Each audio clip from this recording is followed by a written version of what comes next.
Hello guys, welcome back to my channel. Today's video is going to be my Boxycharm product review for the month of May. So this month was Boxycharm's birthday, and our theme was Birthday Bash. And because of the fact that it's their birthday, we got 6 products instead of 5, which is amazing, and they were all full-sized. So I have been using these quite a bit throughout the month of May, and I do have my thoughts on them. So if you want to see what I thought about the products, then just keep watching. Okay, so the first product I want to talk about is this. This is the Pretty Vulgar The Ink in black ink. This is first of all, the cutest packaging I've ever seen, ever. It's like a little ink well that like the old-timey, like colonial people used to dip their pens in, and the product is actually right in here. So I don't do winged liner very much, as you guys probably know on my channel. I don't do it well, and I don't like to do it because I'm not so good at it, but because I got this product, I have been trying to do wing liner more, and I feel like I'm getting a little better. A little bit. Like, anytime I do a wing, I'll go into work and my friend Tess will be like, oh, your makeup looks nice, and I'm just like, I'm trying not to mess up my wing. So this was $24, and I love this product so much. I don't typically do gel eyeliners, and that's probably because I haven't found them easy in the past. I used to have one from Maybelline, and I just felt like that dried out so insanely quickly, and I didn't feel like it applied very creamily or anything. I felt it was kind of dry as it was. Maybe I got an old product, I don't know, but because of that, I have been nervous to try out more gel liners. There was one from Tarte that I really, really wanted for the longest time, but again, I was just afraid. So this has changed my whole perspective. This is so creamy and insanely black and matte, and this stuff does not come off. I have to rub my eye or like place the micellar water on there for a little bit before this comes off. This does not budge. I feel like if I cried or if I like jumped into a pool, this would also stay. This is insanely easy to use, and because of the brushes that we also got in our Boxycharm, this has just been amazing, and I have been learning to do a wing with a gel liner, and I actually think it might be easier than with a felt tip pen, which is like, I never thought I would say that, but I really love this, and I do reach for this not just because I'm testing out these products, but because I love this product so much. So I feel like this is just amazing, totally great, and I would spend $24 on this. Okay, so the next product in the box is this Cover FX Blurring Primer, and this retailed for $38. Now, I have dry skin, so I only use this about 2 or 3 times because I have some thoughts on this. This mattifies the skin so quickly. It also smooths out the skin really, really fast, and I love the smoothing action of it, but it is not hydrating at all. The Bare Minerals Primetime Primer is the same silicone-y thing, and it smooths the skin, but it is like more hydrating than this. This just really dried out my skin, and I only used it in my T-zone where I do have pore issues, and I felt like it was tight the whole day, like my face was tight. That being said, though, I will pass this along to a friend with oily skin because this is so good. It literally feels like nothing on the skin. Like once you blend it out, you don't feel it. It just feels like part of your skin. It's the most insane feeling, and I loved feeling that so much. I wish I didn't have dry skin, or else I really would have enjoyed this product to its fullest potential. That being said, this was an amazing product, and I'm so happy I got the chance to try it out. Alright, the next product we got in the box is this Asthetica P12. The Asthetica P12 brush obviously from Asthetica. This retailed for $27, and this is an expensive little brush because I like to buy drugstore brushes that are like $3 to $5, even upwards to $10, but I don't feel like I should have to spend a lot of money on my brushes. But this changed my mind. Oh my god. First of all, this is the softest brush I have ever felt in my life. It has this awesome dome here, but it's also kind of pointed, so it is perfect for applying bronzer and blush, and this has just completely taken over my life as like the best bronzer brush ever. I think it disperses product really well. It's not too dense, so it's not difficult to blend out product, and it's not too fluffy to the point that you don't feel like you get a precise bronze with it. I love this so much, and it's also a great blush brush if you need. I personally like an even fluffier blush brush, so I don't use it for that, but this is so amazing, and I've used it on a few clients that I've had, and I just think it makes any person look great. I just love this brush, and you know what? If I knew, like, looking at the store, I'd be like, oh my god, the Asthetica P12, and I just knew it was going to be a great brush, I would probably spend $27 on this brush because it has just encapsulated my heart. I love this so much, and I can't even express how happy I am that I got this in the box, and this has become a staple in my makeup routine and collection, so that's just awesome. Alright, the next product is this lip product. This is from Beauty Creations, and this was $10.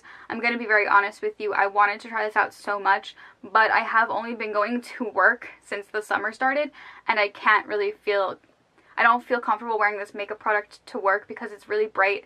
I work in a pharmacy, and I just feel like people are very judgmental in the town I work in, and they would just judge me. So I actually haven't used this, but I will tell you, I did swatch this on the back of my hand quite a few times because I wanted to see if it would go with the eye look I have, or just to look at the formula, and this stuff does not budge. It is a bit sticky and tacky at first, but it eventually dries down to be completely matte. And this stuff is so difficult to get off. I washed my hands like 8 times with soap and water, and it took a makeup wipe to actually get the product off. So I feel like if you're looking for a long wearing lipstick, this would be a great option. I just personally have not gotten a chance to use it because of the color, and it's also not a color I would typically reach for. I'm very into nude lips or like brown lips. This is just very not a Megan product. That being said, I will really try to use it eventually because I am very curious about this formula since it stayed on my hands so well.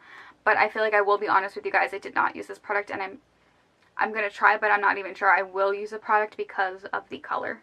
Alright, the next product is this Pure Sculptor palette, and this retailed for $30. I think I knew that. I knew that and I was gonna say it. Anyway, it looks like this, and it has 2 contour shades and 2 highlight shades. As you can see, I've dipped into this. I'm very proud. First of all, this smells like vanilla, and when you apply it to the skin, you can like smell it. It stays around. It's really pretty cool. I don't like the packaging on this. I think it's really cheap, and it just like breaks easily for me. It makes noise. I don't know. I've never been a fan of Pure Cosmetics packaging, but the product inside is a different story. These look super dark, and I was so afraid to use them, but they're actually pretty light. Like, they're not super pigmented, so you can use these to contour or to bronze up the skin if you are a deeper skin tone than I am. But I was doing makeup on a client, and I did use this, and it made her skin look absolutely beautiful. I think it was a great contour bronzer shade for her, and I really liked that. The highlights for me are a little too subtle. I feel like they apply really nicely in the beginning. Like, this is not that highlight. Like, this highlight just always stays good all day. This is the ColourPop Flexitarian highlight. But these, like, they swatch really nicely, and on the skin they look really nice.